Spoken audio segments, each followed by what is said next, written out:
22절입니다. 한 절 한 절 읽고 마지막 절은 같이 읽도록 하겠습니다. 에돔에 대한 말씀이라. 만군의 여호와께서 이와 같이 말씀하시되 대만에 다시는 지혜가 없게 되었느냐? 명철한 자에게 책량이 끊어졌느냐? 그들의 지혜가 없어졌느냐? 그단 주민아 돌이켜 도망할지어다. 깊은 곳에 숨을지어다. 내가 에서의 재난을 그에게 닥치게 하여 그를 벌할 때가 이르게 하리로다. 포도를 거두는 자들이 내게 이르면 약간의 열매도 남기지 아니하겠고 밤에 도둑이 오면 그 욕심이 차기까지 멸하느니라. 그러나 내가 에서의 옷을 벗겨 그 숨은 곳에 드러나게 하였나니 그가 그 몸을 숨길 수 없을 것이라. 그 자손과 형제와 이웃이 멸망하였은즉 그가 없어졌느니라. 내 고아들을 버려도 내가 그들을 살리리라. 내 과부들은 나를 의지할 것이니라. 여호와께서 이와 같이 말씀하시니라. 보라, 술잔을 마시는 습관이 없는 자도 반드시 마시겠거든. 내가 형벌을 온전히 면하겠느냐? 면하지 못하리니 너는 반드시 마시리라. 여호와의 말씀이니라. 내가 나를 두고 맹세하노니 보수라가 놀램과 치욕거리와 황폐함과 저주거리가 될 것이요 그 모든 성읍이 영원히 황폐하리라 하시니라. 내가 여호와에게서부터 오는 소식을 들었노라. 사절을 따라 여러 나라 가운데 보내어 이르시되 너희는 모여와서 그를 치며 일어나서 싸우라. 보라, 내가 너를 여러 나라 가운데에서 작아지게 하였고 사람들 가운데에서 멸시를 받게 하였느니라. 바위 틈에 살며 산 꼭대기를 점령한 자여, 스스로 두려운 자인 줄로 여김과 내 마음의 교만이 너를 속였도다. 내가 독수리같이 보금자리를 높은 데에 지었을지라도 내가 그리로부터 너를 끌어내리리라. 이는 여호와의 말씀이니라. 에돔이 공포의 대상이 되리니 그리로 지나는 자마다 놀라며 그 모든 재앙으로 말미암아 탄식하리로다. 여호와께서 말씀하시니라. 소돔과 고모라와 그 이웃 성읍들이 멸망한 것 같이 거기에 사는 사람이 없으며 그 가운데에 머물러 살 사람이 아무도 없으리라. 보라, 사자가 요단강의 깊은 숲에서 나타나듯이 그가 와서 견고한 처소를 칠 것이라. 내가 즉시 그들을 거기에서 쫓아내고 택한 자를 내가 그 위에 세우리니 나와 같은 자 누구며 나와 더불어 다툴 자 누구며 내 앞에 설 목자가 누구냐. 그런즉 에돔에 대한 여호와의 의도와 대만 주민에 대하여 결심하신 여호와의 계획을 들으라. 양떼의 어린 것들을 그들이 반드시 끌고 다니며 괴롭히고 그 처소로 황폐하게 하지 않으랴. 그들이 넘어지는 소리에 땅이 진동하며 그가 부르짖는 소리는 홍해에 들리리라. 보라, 원수가 독수리같이 날아와서 그의 날개를 보스라 위에 펴는 그날에 에돔 용사의 마음이 진통하는 여인같이 되리라 하시니라. 아멘. 오늘 하루도 하나님의 은혜가 흘러넘치고 사랑이 가득하기를 소망합니다. 여러분, 예레미야 말씀을 묵상하면 계속 심판하겠다, 돌이켜라, 하나님의 말씀이니라 라는 이 말들이 계속 반복이 됩니다. 결국 우리가 하나님의 말씀을 듣고 돌이키지 않는다면 하나님께서는 반드시 심판한다는 그 의지를 예레미야를 통해서 분명하게 말씀하고 있습니다. 하나님께서는 결국 징계를 하시더라도 그런데 돌이키고 하나님의 백성을 향한 구원의 회복을 위해 그 간절히 바라는 하나님의 마음을 우리가 본문에서 발견할 수 있고, 또 그 하나님은 우리를 향한 사랑을 잃지 않으시고 그 사랑이 이루어지기를 소망하는 말씀이 바로 예레미야 말씀입니다. 오늘 본문은 에돔에 대한 심판에 대해서 이야기를 합니다. 에돔은 에서의 자손이죠. 에서의 자손이면 여러분 잘 알듯이 우리 야곱의 형제 족속입니다. 그렇게 생각하면 이스라엘 12지파와 에돔 지파는 이삭의 후손이고 형제입니다. 그런데 이 에돔은 이스라엘을 끊임없이 괴롭히는 나라이죠. 7절과 8절에 보면 에돔에 대해서 이야기를 하는데 왜 지혜가 없어졌느냐라고 이렇게 물어봅니다. 7절에서 왜 지혜가 없어졌니 이렇게 물어보는 이유는 이들은 대단히 지혜롭다고 생각했던 민족이었기 때문입니다. 욥기에 욥은 우스 사람이라고 말하고 있는데 이 우스 지역이 오늘 말씀하고 있는 이 에돔 지역입니다. 그리고 대만이라는 지역은 엘리바스의 고향이기도 합니다. 여러분 욥기를 기억하면 이 엘리바스가 욥에게 와서 마치 지혜 있는 자처럼 이렇게 지혜로 그에게 욥에게 충고하려고 했던 그 상황이 있었다라는 것을 우리는 알고 있습니다. 이 에돔 사람들은 자신들이 스스로 지혜롭다고 생각했던 사람들이었습니다. 그런데 에돔이 지혜가 없다라는 것이 왜 없어졌느냐, 그 지혜는 왜 없어졌느냐고 의문문을 통해서 강조합니다. 이는 에돔이 자신의 지혜를 믿고서 하나님의 백성인 이스라엘 백성들을 괴롭혔기 때문입니다. 또한 에돔은 하나님의 심판을 통해서 자신들의 지혜가 아무리 뛰어나더라도 하나님의 지혜에 미치지 못한다는 것을 깨닫게 됩니다. 자신들이 자랑했던 지혜와 책략이 아무리 뛰어나도 여호와의 심판 앞에서는 아무런 소용이 없고 자신들의 지혜가 얄팍한 꾀에 불과하다는 것을 깨닫게 됩니다. 8절에는 에돔에 당할 철저한 멸망을 암시하고 있습니다. 에돔을 대표했던 도시였던 대만과 달리 평범했던 도시 드단을 심판의 대상으로 언급하고 있습니다. 이는 에돔의 심판이 에돔의 일부 지역만 심판하는 것이 아니라 전국적으로 광범하게 심판이 이루어질 거라는 것을 말씀하고 있는 부분입니다. 9절부터 11절에는 그들이 심판받게 되면 포도주를 거둘 때 조금씩 남겨두는 그 문화의 풍습이 있는데 아무것도 남지 못하게 될 것을 말합니다. 또한 밤에 도둑이 되면 그 도둑이 자신의 욕심이 채워질 때까지 아무것도 남기지 않을 것을 말하면서 바벨론을 통한 하나님의 심판이 철저하게 이루어질 거라는 것을 말하고 있습니다. 이렇게 하나님의 심판은 두렵고 무서운 일입니다. 그리고 자손과 형제가 멸망할 때 없어졌다라고 이야기를 합니다. 에돔도 결국에는 하나님 심판 앞에서 없어질 뿐입니다. 뿐만 아니라 이웃까지 멸망한다라고 이야기를 합니다. 이웃은 드단과 대마와 부스에 거주하는 사람을 말합니다. 그렇게 본문은 에돔에 대한 하나님의 심판이 에서의 자손뿐만 아니라 그들과 교류한 자들에게 모두 미칠 거라고 말합니다. 세상적인 이익을 위해서 악한 자들과 동조하며 그들과 동일한 길을 가는 사람들에게는 하나님께서 모두 심판을 받게 될 거라는 그 이야기를 오늘 본문을 통해 말씀하고 있습니다. 그런데 중요한 말씀이 있습니다. 오늘 본문 11절 말씀 다 같이 읽어보도록 하겠습니다. 시작. 내 고아들을 버려도 내가 그들을 살리리라. 내 과부들은 나를 의지할 것이니라. 아멘. 그들이 안전하기 위해서 수단과 방법을 가리지 않아도 결국 심판을 받게 된다라는 것을 이야기하며 또한 정작 그들이 안전을 위해서 버렸던 고아와 과부들은 하나님께서 돌보신다라고 말씀하십니다.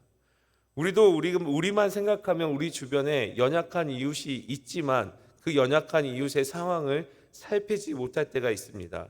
그럴 때 하나님께서 우리 이웃을 미처 돌보지 못할 때 우리의 손길이 아닌 다른 사람들의 손길로 우리 이웃을 돌보고 계신다라는 것을 우리는 잊지 말아야 합니다. 또한 우리 주변에 그 어려운 이웃이 있다라는 것은 우리가 하나님의 자녀로서 깨어 있어야 한다라는 놀라운 하나님의 섭리라는 것을 우리는 마음에 새겨야 합니다. 우리가 돌보지 않으면 하나님께서 돌보십니다. 그런데 여러분 놀라운 것은 우리가 그들을 돌보면 어떻게 됩니까? 우리 주님께서는 약자를 돌보면 나를 돌보는 것이라 그리고 또한 나에게 베푼 것이다 이렇게 말씀하셨습니다. 어떤 일을 우리는 도와주고 그 사람이 나에게 도움을 줄 사람이라면 무척 잘하려고 애씁니다. 그리고 모든 것을 다해서 도웁니다. 잘하려고 하고 노력도 합니다. 왜냐하면 우리에게 어떠한 도움을 줄 수도 있고 내가 또 도움을 요청했을 때 그 사람에게 도움을 받을 수 있기 때문입니다. 그런데 여러분, 우리 주변에 연약한 사람들 돌보고 연약한 사람들에게 관심 가지고 연약한 사람들에게 내 마음을 다해서 돕는다라는 것은 결코 쉽지 않습니다. 왜냐하면 우리가 그 사람을 도와줘도 흔적이 잘 남지 않고, 또한 아무리 도와줘도 그 사람이 나를 도와줄 수 있을까라는 그 의문을 가지고 있기 때문입니다. 그런데 여러분, 우리 주님께서는 오른손이 한 일을 왼손이 모르게 하라라고 하셨습니다. 하나님의 은혜로 이 새벽을 깨워 기도하시는 우리 초청의 모든 성도 여러분, 우리가 받은 은혜와 우리가 받은 그 십자가의 사랑을 연약한 이웃에게 실천하며 그 실천으로 인해서 하나님께서, 우리 주님께서 나에게 한 것이라고 나에게 그렇게 베풀었다고 칭찬받는 우리 초청의 모든 성도들이 되시기를 예수님의 이름으로 간절히 축복합니다. 12절과 16절에 보면 이렇게 자신만만한 너희들 산 꼭대기에 살면서 누가 우리에게 감히 접근하겠느냐라고 이렇게 생각하는 그런 에돔 족속에게 하나님께서 거기에서 끌어내린다라고 말씀하십니다. 우리가 아무리 안전하게 생각할지라도, 우리가 아무리 괜찮다고 생각할지라도 하나님께서는 심판을 하신다면 그 심판은 결코 피할 수 없다라는 것을 뜻합니다. 예레미야가 하나님의 심판의 철저성과 확실성을 강조하기 위해서 열방에 대한 심판을 이렇게 오늘 본문을 통해서 말씀하고 있습니다. 그리고 내가 스스로 남들에게 두려운 자라고 말하고 있는데, 그러니까 에돔 족속들이 스스로 다른 족속들에게 두려운 자, 그러니까 자신들의 영향이 크게 미친다라고 이렇게 생각했는데, 그 에돔 족속 안에 하나님께서 두려움을 불어넣겠다라고 말씀하십니다. 권력이라는 것은 내가 힘을 가진 것을 뜻합니다. 그런데 여러분, 권력을 유지하기 위해서 남을 생각하지 않고 자신만 생각하고, 그리고 어처구니 없는 결정을 내리는 경우가 있습니다. 이는 믿는 사람들도 마찬가지죠. 하나님의 백성이라고 이야기하고 하나님의 자녀라고 이야기하면서 자신들의 권력을 유지하기 위해서, 그 권력을 끝까지 가지기 위해서 하나님의 자녀로서 올바른 결정을 하지 못하는 경우도 있고, 하나님의 말씀에 반대의 결정을 하는 경우도 많이 있습니다. 왜 이렇게 결정을 할까요? 여러분, 권력을 가진 사람만큼, 권력을 많이 가지고 있는 만큼 그 안에, 자신 안에 권력을 유지해야 한다라는 두려움이 있기 때문입니다. 하나님께서는 이런 사람에게 두려움을 가지게 하시는 분입니다. 그래서 여러분, 우리가 어떠한 권력을 가지고 있고 어떠한 힘을 가지고 있다면 그것을 유지하려고 하는 것이 아니라 내가 가지고 있는 그 힘을 어떻게 하나님의 자녀로서 잘 사용할 수 있을까? 어떻게 연약한 사람을 섬길 수 있을까? 그렇게 생각하시는 저와 여러분이 되시기를 바랍니다. 오늘 본문 16절 말씀 다 같이 읽어보도록 하겠습니다. 시작. 바위 틈에 살며 산 꼭대기를 점령한 자여, 스스로 두려운 자인 줄로 여긴과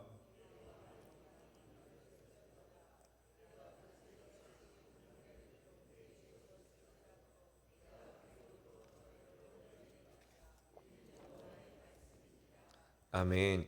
바위 틈에 살며 산 꼭대기를 점령한 자여라고 이렇게 말씀을 하고 있는데, 이거는 산 꼭대기를 의미하기보다는 고산지대에 영토를 거주하고 있는 에돔 족속의 그 영토를 이야기하고 있습니다. 실제로 에돔 족속은 평지가 아닌 산지에서 주거하고 그 산지에서 나라를 이루었습니다. 이처럼 그들이 다른 나라를 쉽게 침입할 수 없는 산지에 있으므로 에돔 족속은 교만해졌고, 그 에돔 족속을 하나님께서 심판하신다라고 말씀하십니다. 그리고 그로부터 끌어내리겠다라고 하나님께서는 말씀하십니다. 아무리 험난한 지역을 거주하여서 자신들이 스스로 두려운 자, 그러니까 사람들에게 두려움을 느끼는 자라고 할지라도 그 교만에 속았다라고 이렇게 지적합니다. 그리고 직설법으로 하나님께서는 독실 같은 높은 보금 자리에 있을지라도 하나님께서 하신다면, 끌어내신다면 끌어내릴 수 있다. 즉 하나님께서 심판하신다면 심판을 받게 된다는 것을 말씀합니다. 또한 너를 끌어내린다라는 이 단어는 성경에서 위에서 아래로 내려온다라는 의미로 사용되지만 교만한 자를 낮추신다라는 의미도 사용되기도 합니다. 1차적인 의미에서는 높은 지역에 살고 있는 높은 지역에 살고 있어서 안전하다고 생각한 에돔 족속들을 그 은신처를 끌어내려서 멸망시키고, 다른 의미에서는 에돔 족속들의 교만이 하나님의 엄중한 심판이 되었다라는 것을 뜻하고 있습니다. 그리고 마지막에 인간으로 말미암아 하나님의 심판은 반드시 이루어질 거라고 강조하고 있습니다. 오늘 본문 17절과 19절 말씀에는 보면 하나님이 어떤 분인지를 깨달아야 한다라고 말씀하십니다. 인간 누가 하나님과 겨룰 수 있겠습니까? 그런데 인간은 자꾸 하나님을 우리의 수준으로 생각하는 경향이 있습니다. 하나님의 백성의 가장 큰 문제는 무엇이냐면 하나님을 인간적으로 생각하고 우리의 수준으로 생각하면서 하나님이 누구신지 모르면서 우리가 마치 지혜로운 것처럼 생활합니다. 그래서 하나님의 능력을 제한하고 하나님의 성령의 역사를 제한하며 마치 우리의 머리가 가지고 있는 지식처럼 그 하나님의 역사를 가둬버리는 경향이 있습니다. 그런데 여러분, 하나님은 우리를 만드시고 이 땅을 창조하시고 지금도 이 땅을 다스리신 전지전능하신 분입니다.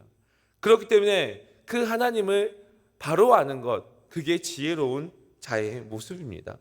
그래서 여러분, 지혜는 하나님을 경외하는 것입니다. 자신의 지혜롭지 못한다는 것을 깨닫는 게 바로 지혜로운 하나님의 백성의 모습입니다. 그런데 에돔은 자신들이 지혜롭다고 생각했습니다. 그래서 착각했고 그로 인해서 하나님 앞에 심판을 받게 됩니다. 20절과 22절에 에돔 땅에 하나님의 심판의 날에 통탄이 마르지 않고 절구하며 고통에 휩싸일 거라고 경고합니다. 하나님께서 에돔의 심판의 결과를 강조하면서 다른 민족에게도 하나님과 대적하고 하나님의 백성을 괴롭히고 교만한 태도를 고집할 때는 무서운 심판을 당할 수밖에 없다라고 말씀하며 또 우리에게 교훈하고 있습니다. 오늘 본문 21절 말씀 다 같이 읽어보도록 하겠습니다. 시작. 그들이 넘어지는 소리에 땅이 진동하며 그가 부르짖는 소리는 홍해에 들리리라. 아멘. 에돔에서 홍해까지는 약 200km가 떨어진 지역입니다. 여러분, 에돔의 소리가 홍해까지 들리는 것은 물리적으로 불가능한 일이죠.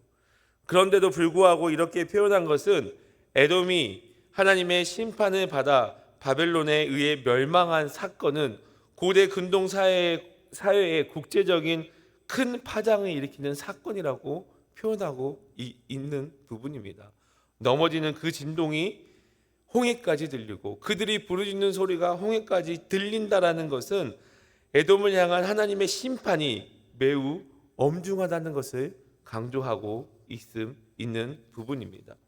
또한 부르짖다라는 단어는 이스라엘 백성들이 애굽의 압제 하에 있어서 하나님 앞에 부르짖을 때 사용됐던 단어이고, 연약한 자들이 그 연약한 자신의 삶에 대한 고백을 할 때 이렇게 쓰이는 단어입니다.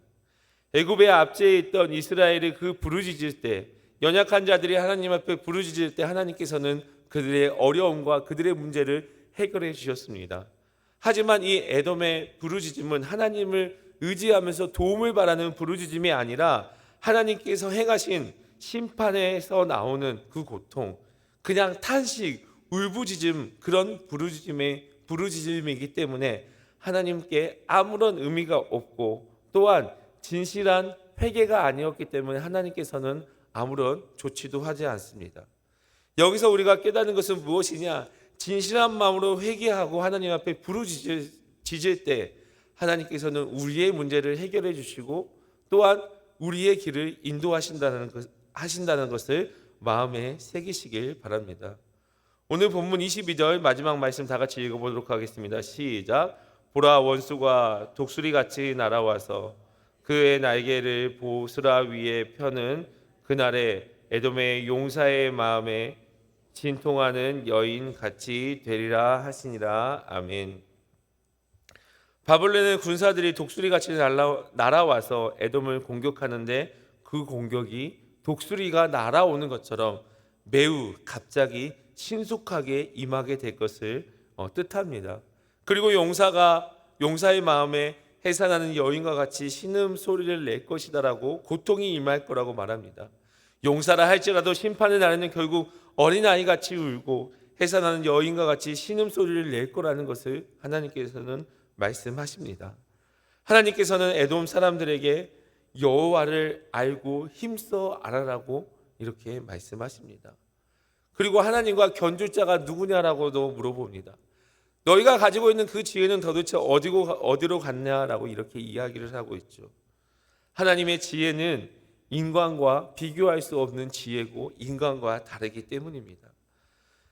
십자가의 지혜는 여러분 세상의 지혜가 아닙니다. 그 지혜의 근원이신 하나님을 바라보시길 바랍니다. 그리고 우리가 그 하나님을 아버지라고 부르고 나아갑니다.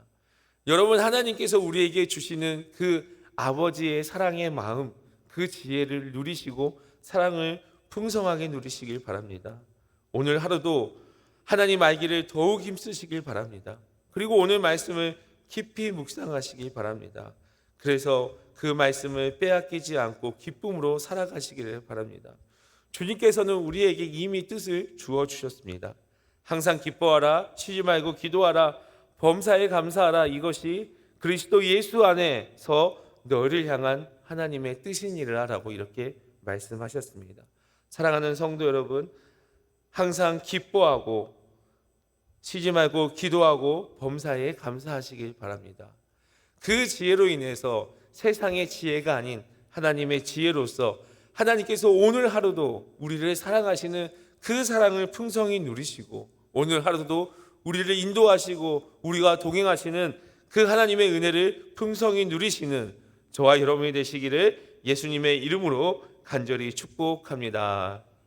사랑의 하나님, 감사합니다. 오늘도 새날을 깨워 이렇게 하나님 앞에 나와 기도하며 말씀을 통해 하루를 시작할 수 있게 하심을 감사드립니다. 새날을 주신 하나님, 오늘 하루도 하나님의 백성다운 삶을 살아갈 수 있도록 하나님께서 세임 허락하여 주시옵소서. 에돔 족속에게 지혜가 어디 갔느냐라고 물어보듯이 하나님, 우리가 우리에게 있는 세상의 지혜를 찾는 것이 아니라 십자가의 지혜를 찾고 우리가 아버지라고 고백하는 그 하나님의 지혜를 찾을 수 있도록 인도하여 주시옵소서. 그래서 하나님을 경외할 수 있도록 인도하여 주시옵소서. 하나님을 아버지라고 부르는 것보다 큰 특권이 없음을 깨닫게 하여 주시옵소서. 하나님을 아버지라고 부름으로써 세상의 걱정, 염려, 두려움이 다 없어지고 주님 안에서 평안을 누리게 하여 주시옵소서. 그래서 오늘 이 하루도 살아갈 때 우리가 하나님을 더욱 사랑하며 또 하나님의 말씀을 더욱 묵상함으로써 하나님께서 주시는 은혜가 흘러넘치고 사랑이 가득한 우리 초청의 모든 성도들이 될 수 있도록 주께서 인도하여 주시고 함께하여 주시옵소서. 감사를 드리며 예수 그리스도의 이름으로 간절히 기도드립니다. 아멘. 이 시간 말씀을 기억하면서 주님 앞에 기도하며 나아가도록 하겠습니다. 우리가 세상의 지혜를 바라보는 것이 아니라 하나님의 지혜로 살아갈 수 있도록 기도하며 나아가시길 바랍니다. 청년부 알파 수련회가 오는 15일부터 있습니다. 관심 가져주시고 또 뜨거운 여름, 뜨거운 성령의 은혜를 경험할 수 있게 기도해 주시기 바랍니다. 교회 공사가 진행되고 있는데 잘 진행될 수 있도록 기도해 주시고 이 무더운 여름 날씨에 하나님께서 우리에게 건강 허락하여 주시고 잘 보낼 수 있게 기도해 주시기 바랍니다. 담임 목사님 휴가 기간인데요. 이 휴가 기간 동안 잘 충전하여서 또 하반기 우리 교회를 이끌어가는데 하나님께서 은혜와 또 새 힘 허락해 달라고 담임 목사님 위해서 기도해 주시기 바랍니다. 교회를 위해서 기도해 주시고 각자의 가지고 있는 기도의 제목을 가지고 이 시간 주여 한번 부르고 주님 앞에 간절히 기도하며 나아가도록 하겠습니다. 주여, 사랑해